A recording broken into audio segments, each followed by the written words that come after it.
What's up, guys? Welcome back to the Yaya Chronicles. I felt like I needed to come on here and do a quick video for all you Toyota Tundra people that are looking for a shield for a cat. So I got the shield from it's Carmore, I believe, or Caramore, and it was the cheapest one I could find online. Everything else they wanted like 500 bucks. I'll kind of give you guys an idea of what I'm talking about. Look at, there we go.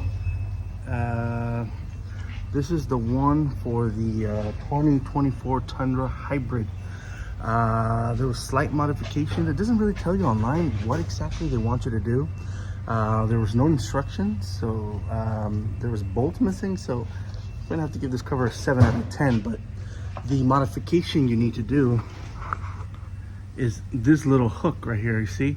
Because mine has the existing TRD Pro shield. It's not a Pro, it's just an off-road, but you see this little hook that goes in there? You cut that bitch off and you use the existing plate bolts to put it on. In the back, it just has these Allen bolts. This is a little setup right here, look. As you just slide that shit in there, it locks in there and tighten. Pretty easy, pretty quick stuff. It took me about 20 minutes to put it on.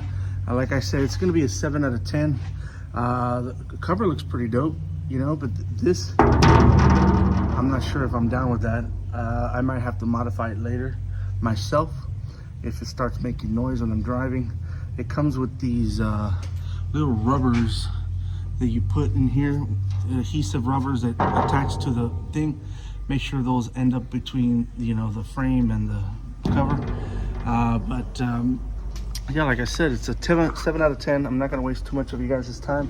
I hope you guys like it. I couldn't find anything online to review this shield, so I hope this works for you guys. Thank you, and welcome. Not welcome. Thank you for watching. Apparently, I still haven't had my coffee. Thank you for watching the Yaya Chronicles.